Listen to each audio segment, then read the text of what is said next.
সকাল ১০টা বাজতে চলল। অনু এখনো ঘুমে। অরু এই পর্যন্ত ৩-৪ বার অনুকে ডেকে গেল, কিন্তু অনুর ঘুম ভাঙার নাম নেই। নিচে সবাই খাওয়া দাওয়া সেরে যে যার মতো বের হয়ে গেছে। আরিয়ান চৌধুরী, আয়ান চৌধুরী ২ ভাই সকাল সকাল নাস্তা করে অফিসের জন্য বেরিয়ে গেছে। আরিফ নাস্তা না করে ঘুম ঘুম চোখে কিছুক্ষণ আগে বের হলো। চৌধুরী বাড়িতে এখন শুধু শাহিদা বেগম, শিউলি বেগম, অরুণিকা, অনামিকা আর অয়ন আছে। আতিফও ভোরবেলা বন্ধুদের সাথে চলে গেছে। সামনে তাদের ক্লাবের ছেলেদের সাথে অন্য এলাকার ছেলেদের খেলা আছে। আরিফ আর আতিফকে ক্লাবের ছেলেরা খুব সম্মান করে। আরিফ যেহেতু অফিসে যাবে, তাই আতিফ সকাল সকাল ক্লাবে চলে গেছে। শিউলি বেগম রান্নাঘর থেকে চিল্লিয়ে অরুকে বললেন, অরু, যা তোর আপুকে ডেকে নিয়ে আয়। ১০টা বাজলো, এখনো উঠার নাম নেই মেয়েটার। আজকে কি উঠবে না? নাস্তা খাবে না? এখনই যা, গিয়ে এক থাপ্পড় দিয়ে উঠিয়ে নিয়ে আয়। অনু যাচ্ছি বলে বিরক্ত ভঙ্গিতে সিঁড়ি বেয়ে উপরে উঠে রুমে গেল। অনু এখনো উপুর হয়ে শুয়ে আছে। অরু সোজা ওয়াশরুমে গিয়ে মগ ভর্তি পানি এনে অরুর উপর ঢেলে দিল। অনু লাফিয়ে উঠে অরুর উপর চিল্লিয়ে উঠল, অরুর বাচ্চা, তুই আমার উপর পানি ফেললি কেন? তোর সমস্যা কি? অরু মুখ ভেঙচিয়ে বলল, তোকে কতবার ডেকে গিয়েছি, শুনেছিস একবারও? মিসেস চৌধুরী যে আমাকে বারবার ধমকিয়ে ধমকিয়ে পাঠাচ্ছেন তোকে উঠাতে, তুই আমার কথা শুনেছিস? শুনলি না, তাই জন্য পানি দিয়েছি। এবার না উঠে যাবি? কোথায়? অনু রেগে বিছানা থেকে উঠে অরুর চুল টেনে ধরে দাঁতে দাঁত চেপে বলল, অরুর বাচ্চা, তুই এর জন্য আমার উপর পানি ঢালবি? ভালো করে ডাকলেই তো উঠে যেতাম। অরু অনুর চুল ধরে বলে, তুই উঠেছিস এতবার যে ভালো করে ডেকেছি, ছেড়ে দে চুল, নয়তো আম্মুকে ডাকবো। দুজনে মারামারি লেগে গেছে। একবার অরু চুল ধরে টানে, তো অরুর চুল ধরে টানে। শিউরি বেগম মেয়েদের এমন ঝগড়া শুনে রেগে উপরে চলে এলেন। রুমে ঢুকে মেয়েদের এমন চুলো ধরে দেখা ধরাধরি দেখে রেগে ধারাম করে অনুর পিঠে একটা থাপ্পড় দিলেন। হঠাৎ করে পিঠে থাপ্পড় খেয়ে কুঁজো হয়ে চুল ছেড়ে দিয়ে দাঁড়ালো অনু। চোখ ছলছল করে সে বলল, আম্মু, তুমি আমায় মারলে কেন? তোমার মেয়ে যে আমার চুলে ধরেছিল দেখেছো? সবসময় শুধু আমাকেই মারো, বলে ন্যাকা কান্না করতে লাগলো। বোনের এমন কান্না দেখে অরু শুকনো ঢোক গিলে আম্মুর দিকে তাকালো। শিউলি বেগম এবার তেড়ে গেলেন অরুর দিকে। অরু লাফ দিয়ে বিছানায় উঠে দাঁড়ালো। সে কাঁদো কাঁদো মুখ করে বলল, ও আম্মু, আমি কিচ্ছু করিনি। তোমার মেয়েকে কয়েকবার ডেকেছে, উঠছিল না, তুমি দেখেছো? তোমার মেয়ে উঠে না দেখে একটু পানি দিয়েছি, তাই জন্য আমায় মারছে তোমার মেয়ে। শিউলি বেগম বিরক্ত হয়ে অনুর দিকে তাকিয়ে বললেন, তুই এখনো ঘুম থেকে উঠিসনি কেন? রাতে চুরি করতে গিয়েছিলি? এতবার ডাকলা, উঠিসনি। এর জন্য পানি দিয়েছে। দুজন চুল ধরে টানাটানি শুরু করেছিস কেন? ছোট রয়েছিস? কালকে বিয়ে করেছিস, ভুলে গেছিস? বড় হয়েছিস, এরপর থেকে যদি দেখেছি দুটো এভাবে ঝগড়া করছিস, দুটোকে কান ধরে বাড়ি থেকে বের করে দেব। তুই তাড়াতাড়ি ফ্রেশ হয়ে নিচে আয়। মেয়েদের ধমকিয়ে রুম থেকে বের হয়ে গেলেন তিনি। অনু মনে মনে বলল, চুরি করতে যায়নি আম্মু, তোমার গুণধর ছেলে, ও সরি, মেয়ের জামাই বাইরে নিয়ে গিয়েছিল, তাই ঘুমাতে পারেনি। অনু এবার সুযোগ পেয়ে বিছানা থেকে নেমে অনুর চুল ধরে জোরে টান দিয়ে রুম থেকে দৌড়ে বের হয়ে গেল। অনু হতভম্ব হয়ে চিৎকার করে উঠল, আম্মু, তোমার মেয়েকে দেখো! আবার আমার চুলে ধরে টেনে দৌড়ে বের হয়ে গেল। অরুর বাচ্চা, তোকে যদি আমি হাতের কাছে পাই, তোর চুল ছিঁড়ে ভর্তা বানিয়ে তোকে গিলাবো বেয়াদব। বিড়বিড় করতে করতে ওয়াশরুমে প্রবেশ করলো অনু। আয়নার সামনে দাঁড়িয়ে বিড়বিড়ি করে মায়ের বলা কথাটা, কালকে বিয়ে করেছিস, ভুলে গেছিস, শুনে আয়নার দিকে তাকিয়ে হেসে দু হাতে মুখ ঢেকে ফেললো লজ্জায়। আয়নায় তাকিয়ে মুখের উপর থেকে আঙ্গুল ফাঁকা করে নিজেকে দেখে নিজে নিজে বলে উঠল, আজ থেকে অনু তুই চৌধুরী বাড়ির বউ। একটু লজ্জা লজ্জা নিজের মধ্যে আন। এত বেশরম হলে চলবে না। এভাবে চুল টানাটানিও চলবে না। এভাবে ছোট বোনের চুল ধরে টানাটানি করলে তোর শ্বশুর শাশুড়ি কি বলবে? বলে আরেক দফা হেসে উঠল। হাসতে হাসতে ফ্রেশ হয়ে ওয়াশরুম থেকে বের হয়ে গেল। গায়ে ওড়না জড়িয়ে নিচে আসলো। নিচে এসে দেখে অরুর সোফায় বসে বসে টিভিতে ঝগড়াঝাটি শো দেখছে, মানে ইন্ডিয়ান টিভি শো বিগ বস। চুপচাপ পা টিপে টিপে অরুর পেছনে গিয়ে দাঁড়িয়ে ধারাম করে অরুর পিঠে একটা মেরে লাফ দিয়ে রান্নাঘরে ঢুকে গেল। আচমকা পিঠে আঘাত পেয়ে অরু কিছু করতে পারল না, চুপচাপ ব্যথা হজম করে নিল। অনু রান্নাঘরে এসে বলল, কি করছো আম্মু? কিছু করছি না, দুপুরের রান্নার জন্য সব গুছিয়ে রেখে দিলাম। তুই টেবিলে গিয়ে বস, আমি খাবার দিচ্ছি। বড় আম্মু কোথায়? তোর বড় আম্মু এতক্ষণ এখানেই ছিল।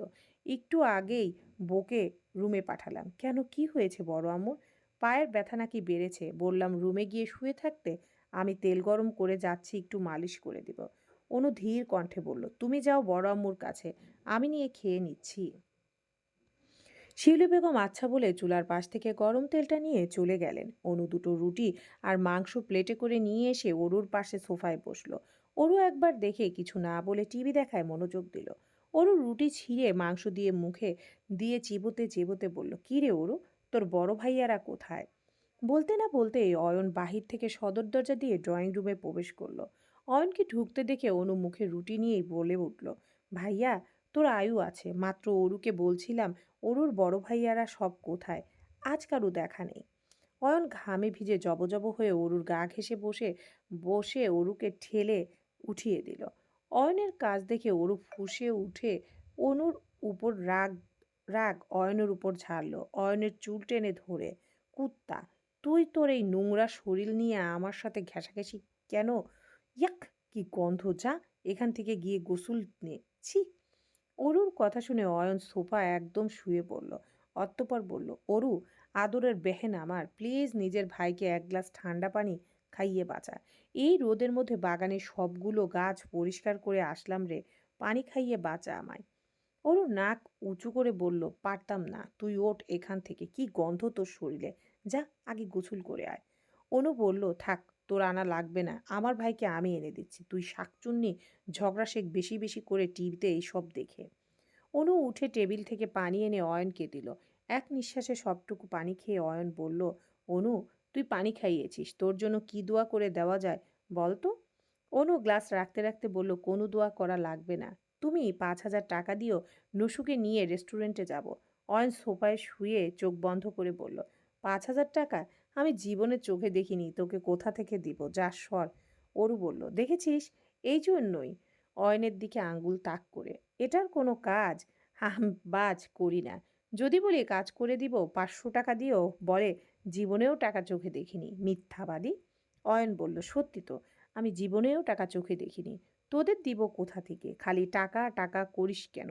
অনুর তো বিয়ে হয়ে গেল চৌধুরীদের বড় ছেলের সাথে, এবার অরু, তোকে সুগার ড্যাডি দেখে বিয়ে দেব।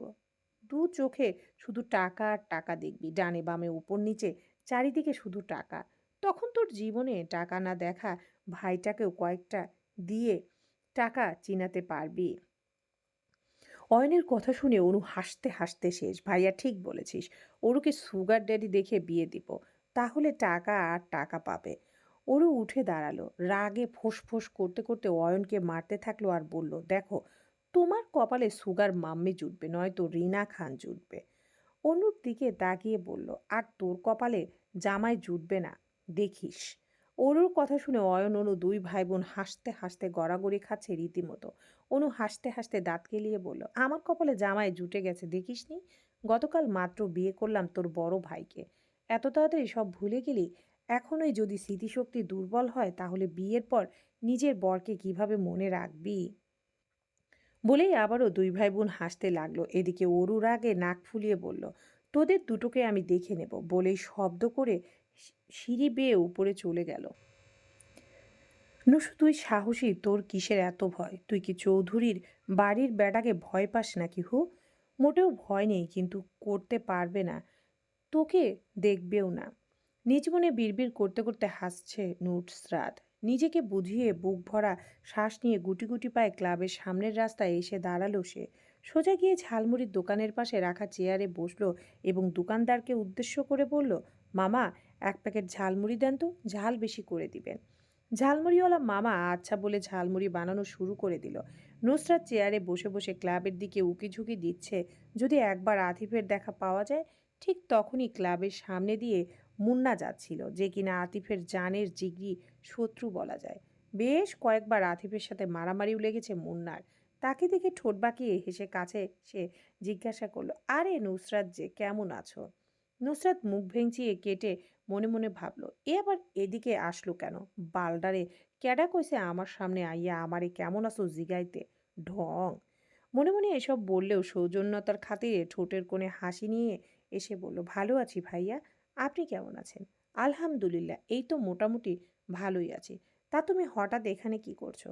নুসরাত আবারও মনে মনে বিড়বিড় করে বলে, শালা চোখে দেখিস না ঝালমুড়ির দোকানে বসে আছি? তো নিশ্চয়ই ঝালমুড়ি খেতে আসছি। মিনিমাম সাধারণ সেন্স নাই দেখছি তোর। মুখে বলে, ভাইয়া দেখছেন তো আমি ঝালমুড়ির দোকানে বসে আছি, তাহলে বোঝা উচিত ছিল আমি এখানে ঝালমুড়ি খেতে আসছি।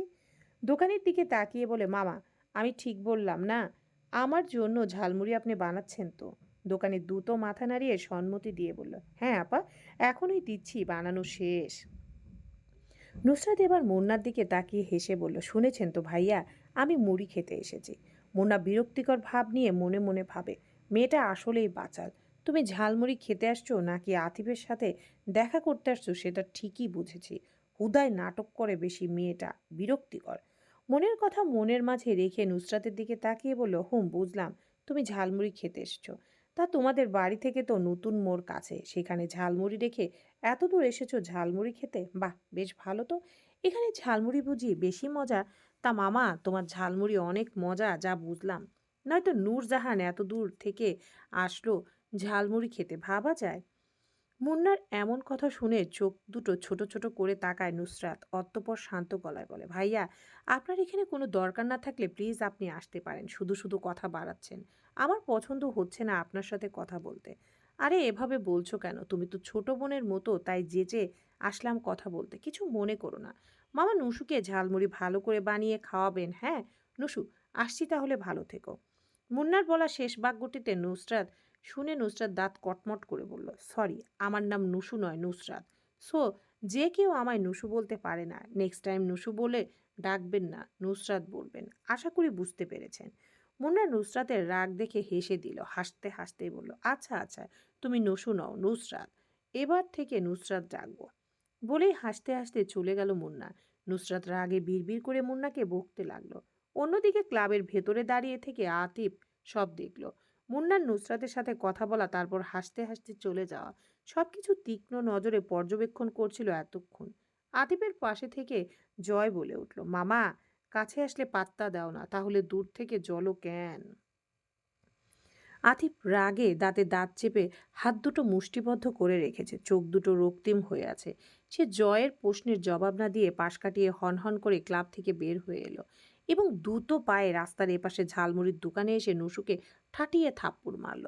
হঠাৎ করে এই অনাকাঙ্ক্ষিত থাপ্পড়ের জন্য মোটেও প্রস্তুত ছিল না নুসরাত, যার ফলে শক্তপোক্ত হাতের থাপ্পড় খেয়ে চেয়ার থেকে মাটিতে পড়ে গেল এবং হাতের ঝালমুড়িও নুসুর মাটিতে পড়ে গড়াগড়ি খেলো।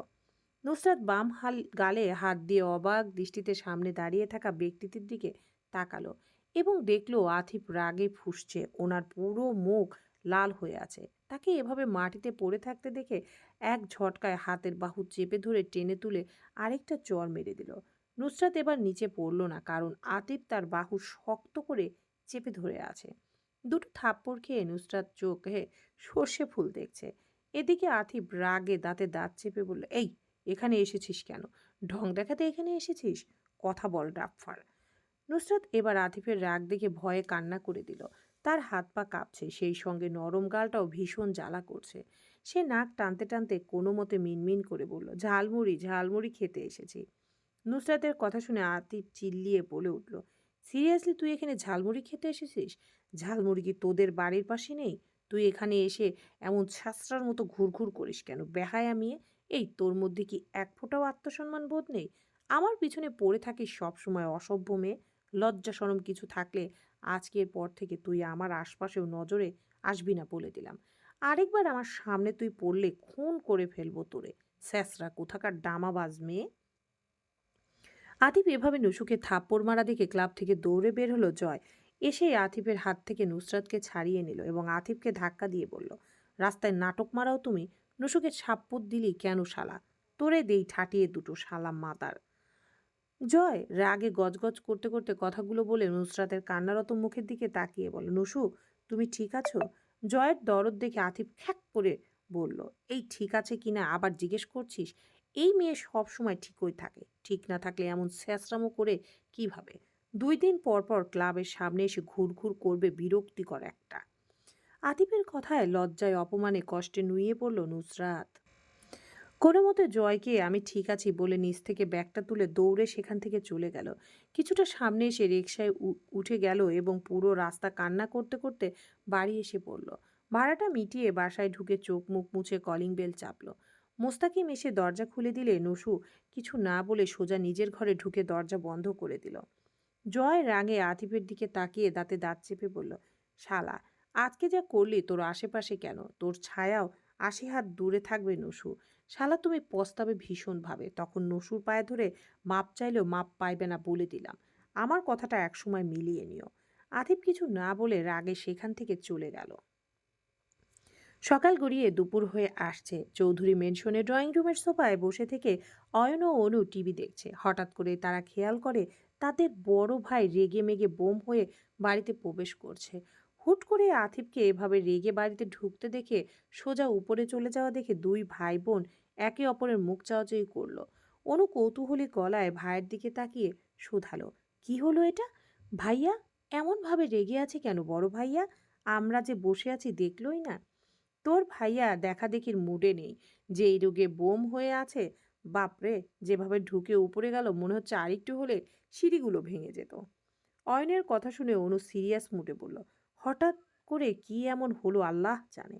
অয়ন সোফা থেকে উঠে বলল, জানি না কি হয়েছে, কিছু হলে তুই আগে জানবি। বলে উঠে চলে যাওয়া ধরলে পেছন থেকে অনু জিজ্ঞেস করে, আমি কিভাবে জানবো আগে? অয়ন পিছন ঘুরে বোনের দিকে তাকিয়ে বলে, জানবি জানবি, তুই আগে জানবি, মিলিয়ে নিস কথা। বলেই সিঁড়ি বেয়ে উপরে চলে গেল নিজের রুমে। এদিকে অনু সোফায় বসে বসে চিন্তা করতে লাগলো, সে কিভাবে জানবে সবার আগে। এসব ভাবতে ভাবতে বাড়ি থেকে বের হয়ে বাইরে এলো। বাগানে এসে দোলনায় বসতে না বসতেই নুসরাতের কথা মনে পড়ল। সে কিছু একটা ভেবে দৌড়ে বাড়িতে ঢুকে নিজের রুমে চলে গেল। বিছানায় ড্রেসিং টেবিলে ড্রয়ারে সব জায়গায় খুঁজে খুঁজে ফোন বের করে পানপিয়া বান্ধবীর নাম্বারে কল লাগালো। নুসরাতকে পর ৫-৬টা কল দিয়েও না পেয়ে এবার বাড়ির ফোনে কল দিল। সোফায় বসে টিভি দেখছিল মোস্তাকিম। ফোন বাজতে দেখে সে ফোন তুলে কানে গুঁজে হ্যালো বলে। ফোনের অপর প্রান্ত থেকে অনু বিচলিত কণ্ঠে জিজ্ঞেস করলো, কে বলছিস তুই মস্তান? তোর বোন কই? এতগুলো কল দিলাম, রিসিভ করে না কেন? কিরে, তোর বোন কই? আস্তে আস্তে বলো আপু, এক নাগাড়ে এত কথা বললে কোনটা রেখে কোনটা বলবো? আচ্ছা তুই বল, তোর বোন কোথায়? আপু সকালে কোথায় যেন বের হলো, তারপর কিছুক্ষণ আগে বাসায় রুমে ঢুকে যে ঢুকলো আর বের হয়নি। অনু চিন্তিত গলায় বলল, তুই ডাকিসনি? আর আন্টি কোথায়? আম্মু আব্বুকে নিয়ে ডাক্তারের কাছে গিয়েছে চেক আপ করাতে। ও আচ্ছা, আচ্ছা শোন, আমি আসছি কিছুক্ষণের মধ্যে, রাখি। বলেই কল কেটে দিল অনু। ফোনটা বিছানার উপর রেখে ওয়ার্ড্রোব থেকে জামা কাপড় নিয়ে দ্রুত ওয়াশরুমে গিয়ে ফ্রেশ হয়ে বের হলো। অনুকে রেডি হতে দেখে অরু এসে জিজ্ঞেস করলো, কোথায় যাচ্ছিস আপু? নুসুর বাড়িতে যাচ্ছি। আম্মুকে বলে দিস আসতে দেরি হতে পারে। আমি রিক্সা নিয়ে চলে যাব, সমস্যা হবে না। পৌঁছে ফোন দিবনে, আসছি।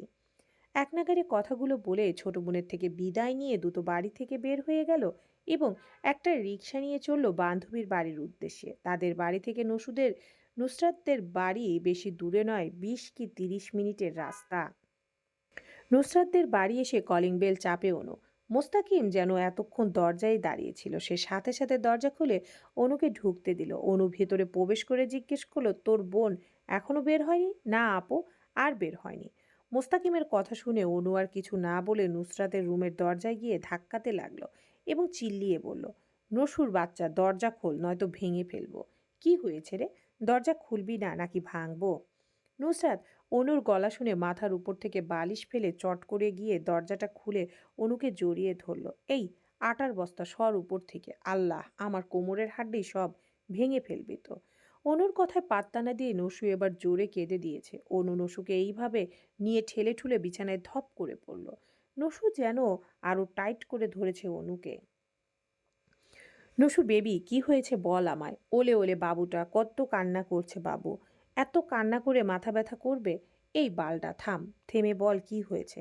কথাগুলো বলে নসুকে জোর করে নিজের উপর থেকে উঠিয়ে ধরে বসলো এবং হাঁপাতে হাঁপাতে বলল, শালি, তুই তো আমায় আরেকটু হলে মেরেই ফেলতি, এবার থাম। বলে অনু ওড়না দিয়ে নসুর চোখ মুখ মুছে দিল। নুসরাত কান্না থামাতে অনুর ওড়না ধরে নাকের পানি মুছে নিল। ইউ, এটা কি করলি? নাকের পানি মুছলি কেন? খচ্চর বাল, সর। বান্ধবীর কথা শুনে নসু নাক টেনে পড়ল। একটু পানি মোছায় এমন করিস যা, কাউকে দরকার নেই আমার, সর। না না, সমস্যা নেই। বাবু কি হয়েছে তোমার? এভাবে কান্না করলা কেন এতক্ষণ? চোখের পানি এত বেশি হলো কি করে? ওইদিকে ভাইয়াকেও দেখলাম রেগে বাড়িতে ঢুকছে। কিছু হয়েছে তোমাদের মধ্যে? অনুর কথা শুনে নুসরাত খ্যাঁক করে উঠে বলল, একদম ভাইয়া টাইয়ার কথা বলবি না, বলে আবারও জোরে কান্না করে দিল নুসরাত। গাল এগিয়ে দিয়ে বলল, তোর ওই হারামি ভাইটা আমায় আজকে দুটো থাপ্পড় মেরেছে। দেখ, দেখ গালের ছাপ বসে গেছে। জান, আজকের পর থেকে তুই ভাইয়াকে পাত্তা দিবি না, একদম ইগনোর করবি। রাস্তার পাশে ময়লার ডাস্টবিনকে যেভাবে ইগনোর করে দ্রুত চলে যায় তেমনভাবে চলাফেরা করবি, বুঝেছিস কি বলেছি আমি? অনুর কথা শুনে নসু মাথা নাড়িয়ে হ্যাঁ বুঝালো। সেটা দেখে আবারও অনু বলে, তোকে যদি দেখেছি একটা কথা নড়চড় হতে তাহলে আমি তোকে আরও দুইটা থাপ্পড় দিব। নসু নাক টানা বন্ধ করে মুখটাকে গম্ভীর বানিয়ে বলল, কথায় কোনো নড়চড় হবে না এবার। যেভাবে অপমান করেছে ভুলতে পারবো না। আর যা যা বলেছে আসলেই হয়তো এগুলোই সত্যি। আমি তো সত্যি সত্যি স্যাঁচরামো করি। 2 দিন পর পর ক্লাবের সামনে গিয়ে ঘুরঘুর করি তোর ভাইকে দেখার জন্য। সব কথাগুলো সত্যিই বলেছে। আসলেই আমি থার্ড ক্লাস মেয়ে। একটা দিব ধরে, তুই থার্ড ক্লাস হতে যাবি কেন? যে বলেছে তার 14 গোষ্ঠী থার্ড ক্লাস। 14 গোষ্ঠীর মধ্যে তুইও পড়িস, ভেবে বল। ও আচ্ছা, তাহলে ভুল বলেছি। শুধু যে বলেছে থার্ড ক্লাস সে শুধু থার্ড ক্লাস, 14 গোষ্ঠীর সবাই ভালো। অনুর বোকা বোকা কথা শুনে নসু হেসে দিল। নসুকে হাসতে দেখে অনু মুচকি হেসে বলল, জান, হয়েছে এমন একটা আতিফের জন্য তোর কান্না করা লাগে নাকি? তোর জন্য ছেলেদের লাইন লাগিয়ে দেব। বলেই নসুর গালে চুমু খেলো অনু। নসু এবার ভাব নিয়ে বলল, হু হু, আতিফ টাতিফ আজ থেকে ডিলিট। মেডিকেলে গিয়ে নতুন সুন্দর ছেলে পটিয়ে নেব। বলে মুখ ভেঙচি দিল। অনু ও নসু দুজন একসাথে হেসে দিল। অনু এবার কিছুটা মিনমিনিয়ে বলল, একটা কথা বলতাম। অনুর এমন মিনমিনানি দেখে নসু সন্দেহ দৃষ্টিতে তাকিয়ে জিজ্ঞেস করলো, কি বলবি বল। আগে পুরোটা শুনে নিবি, তারপর রিয়াক্ট করবি। কথা না শুনে মারামারি করবি না। বান্ধবীর কথা শুনে নসু মাথা নাড়িয়ে আচ্ছা বলে ঠিক করে বসলো। অনু চোখ দুটো বন্ধ করে এক নিঃশ্বাসে বলে দিল, কালকে হঠাৎ করে আরিফ ভাই বাড়িতে এসেছে এবং এসে জোর করে আমায় চুমু খেয়েছে। বড় আব্বু আম্মু বাড়ির সবাই দেখেছিল। তারপর রাতে বড় আব্বুর সাথে আরিফ ভাইয়ের ঝগড়া ঝামেলা হয়। পরে কাজী ডেকে রাতে বিয়ে দেওয়া হয়। নসু চুমকে লাফিয়ে উঠে বলল, বিয়ে মানে কার বিয়ে? অনু এবার আস্তে করে বলে, আমার আর আরিফ ভাইয়ের বিয়ে। রাতে বিয়ে হয়েছে। অনুর কথা শুনে নসু ঠাস করে বিছানায় পড়ে গেল। অজ্ঞান হবার ভান করে বলল, আল্লাহ, আল্লাহ তুমি দড়ি ফেলাও, আমি তোমার কাছে উঠা যাই। এখন নিজের কানে যা শুনলাম আমি কয়েক সেকেন্ডের মধ্যে আমার হার্ট অ্যাটাক হবে। হাঁপানোর ভঙ্গি করে, ওরে অনু, তুই কি শোনালি? আমি হার্ট অ্যাটাক করে মরে গেলাম। টাটা বাই বাই, মে তো গায়া খাতাম খাতাম এ জিন্দিগি, মুঝে ইয়াদ রাখ না। অনু ছোট্ট ছোট্ট চোখ করে নসুর দিকে তাকিয়ে আছে। সে বিছানা থেকে বালিশ নিয়ে ঠাস করে নসুর মুখের উপর বাড়ি দিয়ে বলল, ওঠ ফাজিল, ঢং করবি না একদম। নসু বালিশের বাড়ি খেয়ে চট করে উঠে বসে বলল, সত্যি বিয়ে করেছিস জান? তুই আরিফ ভাই মানে সত্যি? অনু বলল, না মিথ্যা। নসু এবার জড়িয়ে ধরে গদগদ কণ্ঠে বলল, অভিনন্দন জান, অভিনন্দন। বিয়ের জন্য এত এত অভিনন্দন আর ভালোবাসা দেই। বলেই অনুর গালে জোরে ঠোঁট বসিয়ে চুমু খেলো। অনু নসুকে ধাক্কা দিয়ে দূরে সরিয়ে বলল, ছি, সর, এভাবে চুমু খাবি না ছেলে মানুষের মতো করে। জান, তুই কিভাবে জানিস এই চুমু ছেলে মানুষের মতো করে নাকি মেয়ে মানুষের মতো করে? সর বাল। অনু এবার উঠে দাঁড়ায় এবং বলে, বাহিরে সন্ধ্যা হয়ে যাচ্ছে, বাড়ি চলে যাব এখন। কাউকে বলে আসিনি, শুধু অরুকে বলে বের হয়ে আসছি। নসু বলে ওঠে, এখনই চলে যাবি? থেকে যা আজকে। না, থাকা যাবে না। আরেকদিন আসবো, এখন চল। বাহিরে গিয়ে এগিয়ে দিবি। গাড়িতে আসিনি, তোর জন্য দৌড়ে রিক্সা করে চলে আসছি। অনুর কথা শুনে নসু তড়িঘড়ি করে বলল, তুই 2 মিনিট দাঁড়া, আমি ফ্রেশ হয়ে আসছি 3 মিনিটে। বলেই ওয়াশরুমে ঢুকে গেল। বের হয়ে বিছানা থেকে স্কার্ফটা নিয়ে অনুকে নিয়ে বের হলো। সিঁড়ি দিয়ে নিচে এসে গেটের বাহিরে এলো এবং দেখে মোস্তাকিম পাড়ার ছেলেদের সাথে খেলছে। এটা দেখে নুসরাত বলে উঠল, এই তুই এখানে খেলছিস কেন এখনো? সন্ধ্যা হয়ে গেছে, আজান পড়বে, সোজা বাসায় যায়। মোস্তাকিম বোনের কথাকে পাত্তা না দিয়ে খেলতে লাগলো। নুসরাত আবারও কিছু বলতে যাবে, তার আগে অনু বলল, থাক খেলুক, তুই আয়। কথাটা বলে রাস্তার দিকে এগিয়ে গেল দুজন। কিছু দূরে এসে একটা রিক্সা পেয়ে নুসু ডাক দিল। রিক্সায় অনুকে তুলে দিয়ে বলল, সাবধানে যাবি, আর পৌঁছে ফোন দিস। অনু মাথা নাড়িয়ে বলল, আচ্ছা, তুই বাড়ি চলে যা, আজান দিয়ে দিচ্ছে। রিক্সা টান দিল। নসু কিছুক্ষণ দাঁড়িয়ে রইল যতক্ষণ রিক্সাটা দেখা যাচ্ছিল। তারপর সে বাড়ি ফিরে গেল। রাত বাজে 10টা 30। অনু রুমে বসে আছে আর অরু ফোন দেখছে শুয়ে শুয়ে। সে কিছুক্ষণ বসে থেকে রুম থেকে বের হয়ে নিচে নেমে এলো। রান্নাঘর থেকে শাহিদা বেগম ও শিউলু বেগমের কথা বলার শব্দ আসছে শুনে রান্নাঘরের দিকে গেল। কি করছো আম্মু? অনুকে দেখে শিউলু বেগম বলল, খাবার রেডি করছি, সবাই তো খেতে আসবে এখন। অনু এবার শাহিদা বেগমকে জিজ্ঞেস করলো, বড় আম্মু তোমার পায়ের ব্যথা সেরেছে? হ্যাঁ রে, কিছুটা সেরেছে। দুপুরে কোথায় গিয়েছিলি? নসুদের বাড়িতে গিয়েছিলাম বড় আম্মু। অ্যাডমিশনের জন্য কোথায় কোচিং করবে সেটা জিজ্ঞেস করতে। ও আচ্ছা, তা কোচিং করবি কোথায়? আরিফকে বলবো, তার একটা বন্ধু আছে, সে তাকে বলে দেখাতো তাদের পড়াতে তোদের পড়াতে আসতে পারবে কিনা।